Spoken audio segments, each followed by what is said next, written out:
IFM News. IFM News. IFM News. Lokal. Balaygian na angay ti 2 days intrams when sports festival ti San Nicolas National High School.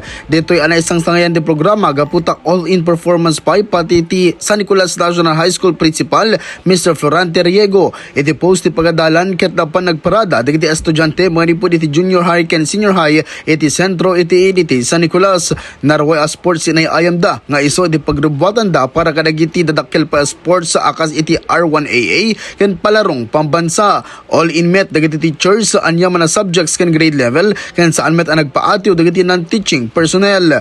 Ti intrams ket naganan as siniglatan wenno iti sabali a terminolohiya ket linaingan ngamin ka sa pulang nga ipakita ti siglat mo kadagiti amin nagaraw mo iti lubong ti sports ken ti tema na ket competing together rising with honor. Dagiti sports anay ayam ket archery, arnis, athletics, badminton, baseball, basketball, billiards, chess, dance, sports, futsal, gymnastics, lawn tennis, sepak takraw, soccer, football, swimming, table tennis, taekwondo, volleyball, weightlifting, ken wushu.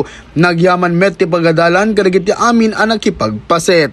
Para iti IFM News, Idol Lawrence Martinez, Tatak, IFM. IFM News. IFM News. IFM News. Lokal.